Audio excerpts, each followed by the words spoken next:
Hi అండి, నమస్తే.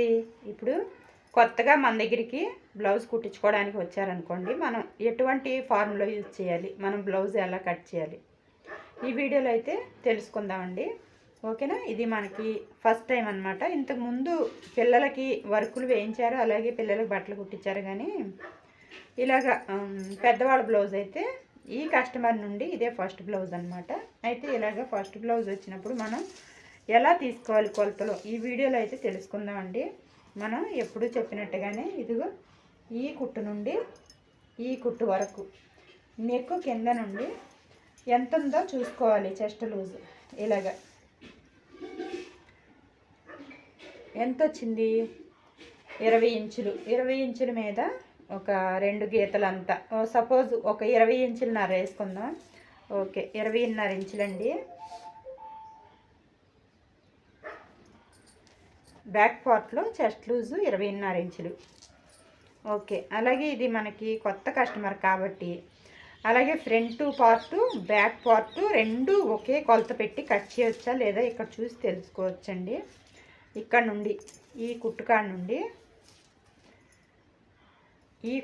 నుండి ఇక్కడ వరకు కొలత వేసుకోవాలి. ఇలాగా ఇక్కడ చూస్తే మనకి ఎంత ఉంది? 9.5 ఇంచులు ఉంది. అంటే మనకి ఇక్కడ ఎంత కావాలి? 10.5 ఇంచులు కావాలి. అయితే 10.5 ఇంచులు కావాలి. 10.5 ఇంచులు ఇక్కడ డాట్ వేయడానికి ఒక 1/2 ఇంచు పోయిందండి. ఇక్కడ ఒక 1/4 ఇంచు పోయింది. కాబట్టి మనకి ఆ కొలత ఈ కొలత కూడా తీసుకుంటే మనకి ఇక్కడ కూడా ఫ్రంట్ పార్ట్లో కూడా 10.5 ఇంచులు వచ్చేస్తుంది. ఫ్రంట్లో కూడా 10.5 వచ్చేస్తుందండి. ఓకే, మనకు ఈ బ్యాక్ ఫ్రంట్ కలిపి ఒకే కొలతతో అయితే కట్ చేసుకోవచ్చు. అలాగే ఇక్కడ కూడా నడుం పొడవు ఎంత ఉందో ఒకసారి చూసుకుందాం. ఇక్కడ నుండి ఈ కుట్టు ఉంది కదా, ఈ కుట్టు నుండి ఇలా టేప్ ఇలా పట్టుకుని నడుం పొడవు చూస్తే 13.5 ఇంచులు ఉందండి. ఓకే, 13.5 ఇంచులు.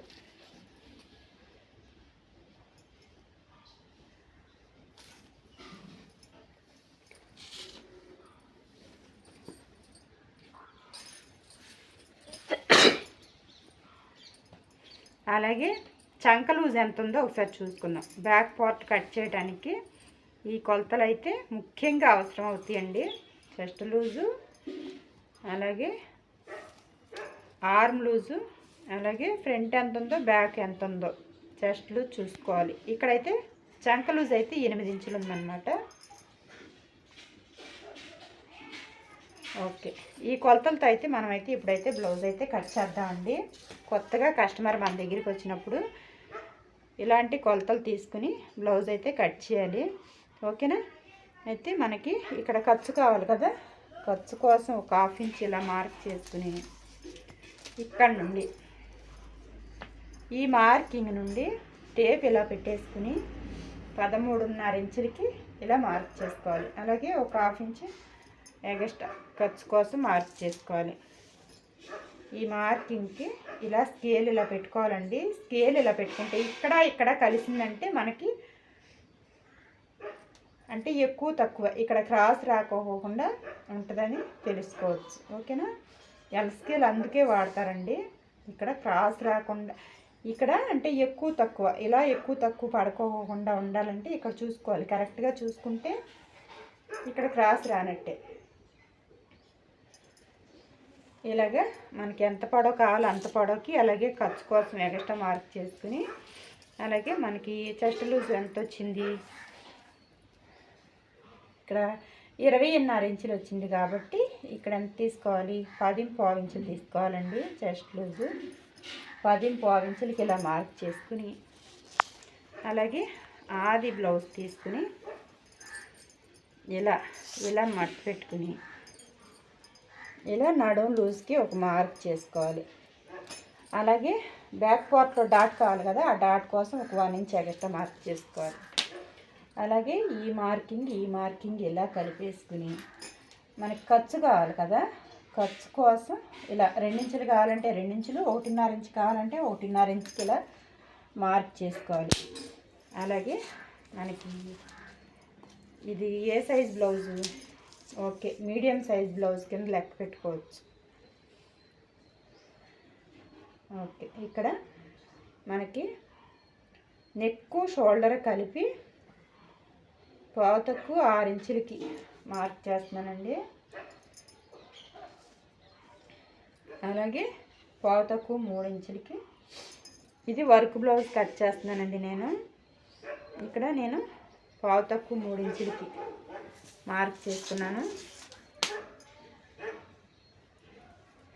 అలాగే ఇక్కడ కూడా 3.25 ఇంచులకి తీసుకుంటున్నానండి. 3.25 ఇంచులకి ఇక్కడ ఒక మార్క్ చేసుకుని ఆ మార్కింగ్ ఈ మార్కింగ్ ఇలా కలుపుకోవాలి. ఓకే, మనకి దీనికి ఇలా వీపు భాగం ఎంత ఉందో ఇలా ఆది బ్లౌజ్ తీసుకుని ఇలా మడత పెట్టుకుని చూసుకోవాలి.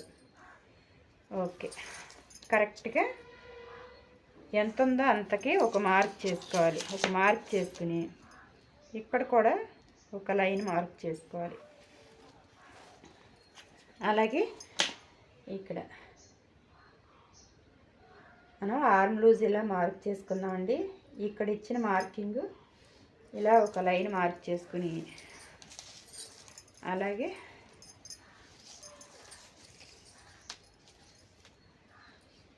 ఇక్కడ నుండి ఇక్కడ వరకు 5.5 ఇంచులకి ఇలా మార్క్ చేసుకోవాలి.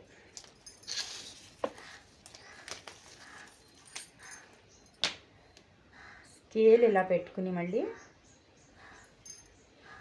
ఇలా ఒక మార్క్ చేసుకుని అలాగే ఇలా తిప్పుకుని క్రాస్గా ఒక మార్క్ చేసుకోవాలి.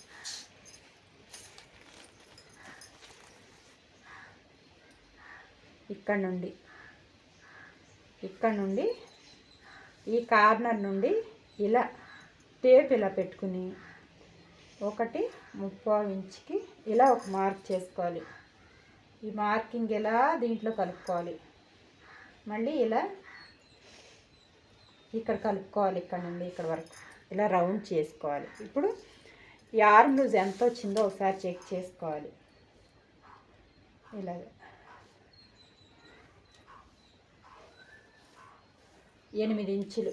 ఓకే, సరిపోయిందండి. ఇంకా మనం ఇక్కడ ఎటువంటి మార్పులు చేయాల్సిన అవసరం లేదు.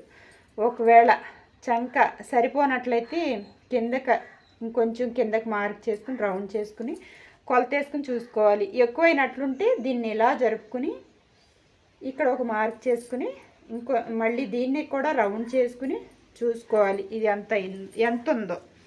ఓకే, మనకి ఇప్పుడు 8 ఇంచులు వచ్చేసింది కాబట్టి ఇంకా దీంట్లో అయితే ఎటువంటి మార్పులు లేవన్నమాట. దీన్ని ఎలా కట్ చేసుకోవచ్చు. ఈ విధంగా కట్ చేసుకున్న తర్వాత ఇక్కడ ఒక మార్క్ చేయాలి. ఈ మార్కింగ్ దగ్గర ఒక టక్స్ ఇచ్చుకోవాలి. ఓకేనా? ఫ్రంట్ పార్ట్ కట్ చేసేటప్పుడు ఇక్కడ ఒక టక్స్ ఇచ్చుకుని ఫ్రంట్ పార్ట్లో కూడా మనం నెక్ కట్ చేయం కాబట్టి ఇక్కడ ఒక టక్స్ ఇచ్చుకోవాలి. అలాగే ఇక్కడ కూడా ఫ్రంట్ పార్ట్ ఎంత డీప్ పెట్టుకుంటున్నామో చూసుకుని ఇక్కడ కూడా ఒక టక్స్ ఇచ్చుకోవాలి. అలాగే ఇక్కడ కూడా ఒక టక్స్ ఇచ్చుకోవాలి. ఓకేనా? కొత్త వాళ్ళకి ఎవరికైనా బ్లౌజు స్టిచ్ చేయమని చెప్పి ఆర్డర్ వచ్చినప్పుడు ఈ విధంగా అయితే బ్యాక్ పార్ట్ కట్ చేసుకుని బ్యాక్ పార్ట్ని బట్టి ఫ్రంట్ పార్ట్ కట్ చేసుకోండి. చూసుకుని అంటే ఎంత ఉందో బ్యాక్ పార్ట్ ఎంత ఉందో ఫ్రంట్ పార్ట్ ఎంత ఉందో ఒకసారి క్లియర్గా కొలత వేసుకుని చూసుకుని కట్ చేసుకోండి. ఓకే అండి, ఈ వీడియో ఎంతటితో ఆపేస్తున్నాను. నచ్చితే ఒక లైక్ చేయండి, షేర్ చేయండి, సబ్స్క్రైబ్ చేయండి. Thank you, bye.